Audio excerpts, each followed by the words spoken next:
नमस्ते साथियों। 8,550 करोड़, इस डील में एक ऐसी स्ट्रेटेजी छिपी है जिसे दुनिया की सबसे बड़ी टेक कंपनी लगातार अपना रही है और शायद आपने आज तक नोटिस भी नहीं किया होगा।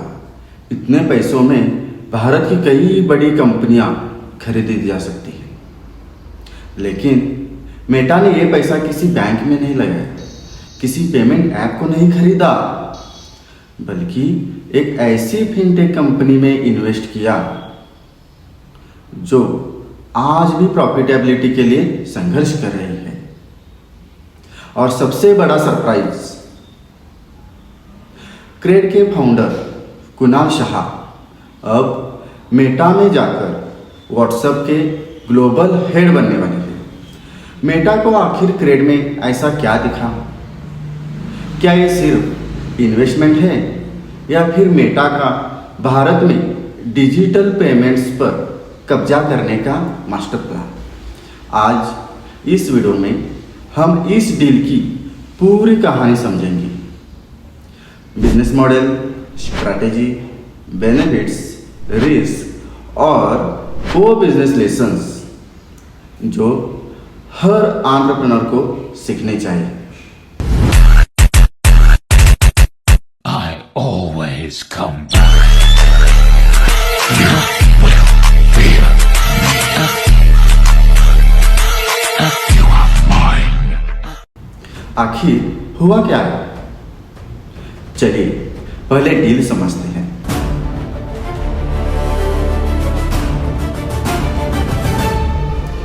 मेटा ने क्रेड में लगभग $900 मिलियन यानी 8,550 करोड़ का निवेश किया है।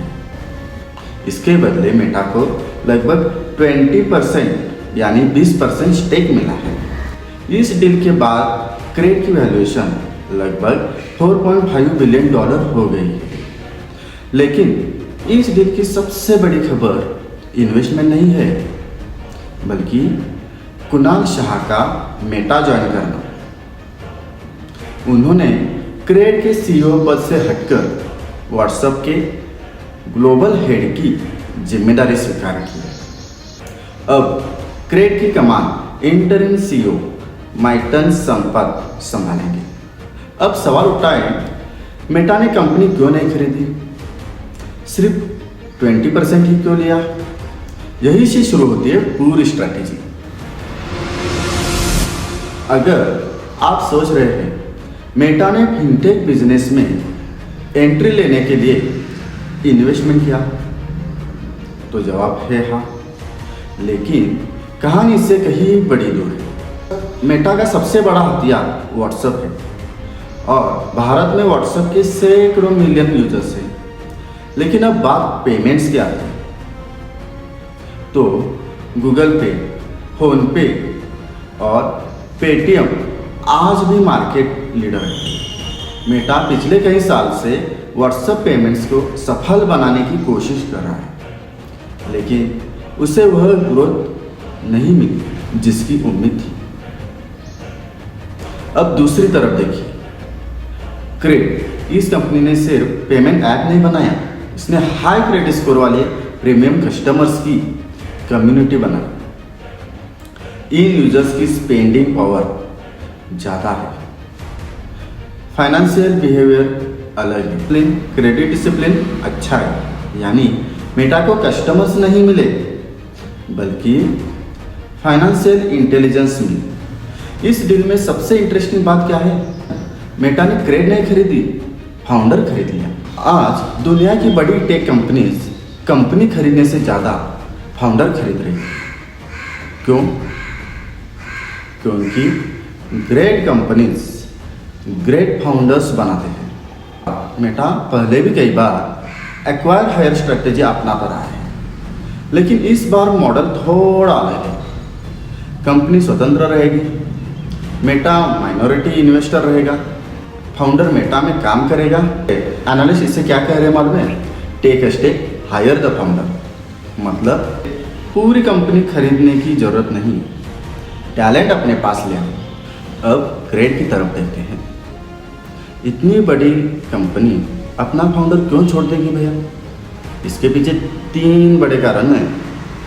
पहला, एक्सपेंशन के लिए कैपिटल कंपटीशन लगातार बढ़ रहा है, ग्रोथ सस्ती नहीं है, फंडिंग जरूरी थी। दूसरा, तो एग्जिस्टिंग इन्वेस्टर्स को एग्जिट अपॉर्चुनिटी, कई पुराने इन्वेस्टर्स वर्षों से रिटर्न का इंतजार कर रहे थे। तीसरी बात, तो कुणाल शाह को ग्लोबल अपॉर्चुनिटी, भारत में स्टार्टअप शुरू करने से अरबों यूजर्स वाले व्हाट्सएप को लीड करना, ये करियर का नेक्स्ट लेवल है। लेकिन असली ट्विस्ट अभी बाकी है, क्योंकि इस डील का सबसे विवाद हिस्सा इन्वेस्टमेंट नहीं बल्कि डेटा है। जैसे ही डील सामने आती है, सोशल मीडिया पर सबसे ज़्यादा चर्चा हुई डेटा प्राइवेसी की।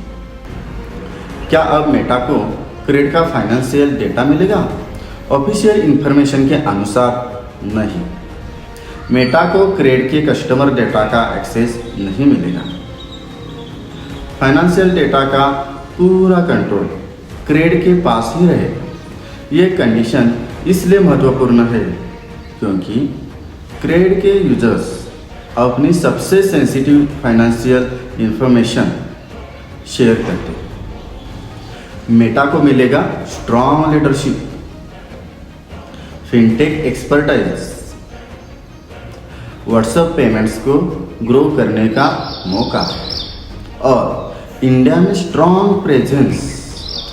क्रेड को मिलेगा फ्रेश फंडिंग, ग्लोबल रिकॉग्निशन और मेटा का इकोसिस्टम।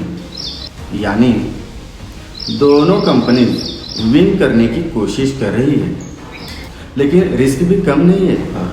हर डील सफल नहीं होती। मेटा के सामने कंपटीशन है, गूगल पे, फोन पे, पेटीएम और लगातार बदलते आरबीआई रेगुलेशंस। वही क्रेड के सामने सबसे बड़ा सवाल होगा, क्या कंपनी फाउंडर के बिना वैसे ही ग्रोथ कर पाएगी? नई लीडरशिप, नया कल्चर, नए एक्सपेक्टेशंस, इन सब का असर आने वाले समय में दिखाई देगा। अगर आप एंटरप्रेन्योर हैं या स्टार्टअप शुरू करना चाहते हैं तो अगले 60 सेकंड इस पूरी वीडियो के सबसे वैल्यूएबल होने वाले हैं। इस पूरी डील से एंटरप्रेन्योर्स क्या सीख सकते हैं? लेसन नंबर 1, इन्वेस्टमेंट हमेशा प्रोडक्ट में नहीं होता, लीडरशिप में भी होता है। लेसन नंबर 2, कंपनी का वैल्यूएशन केवल रेवेन्यू से तय नहीं होता, विजन, टैलेंट ये भी उतने ही महत्वपूर्ण है। लेसन नंबर 3, आज के समय में डेटा, एआई, पेमेंट्स और टैलेंट ये 4 चीज़ें सबसे बड़ी करेंसी बन चुकी है और मेटा ने इस डील में चारों पर दाव लगाया है। अब सवाल आपसे, क्या आपको लगता है मेटा का यह इन्वेस्टमेंट भारत के डिजिटल पेमेंट मार्केट को बदल देगा? क्या कुणाल शाह व्हाट्सएप पेमेंट्स को गूगल पे और फ़ोनपे की बराबरी तक ले जा पाएंगे, या फिर ये डील उम्मीदों पर खरी नहीं उतरेगी? अपनी राय कमेंट में ज़रूर लिखिए।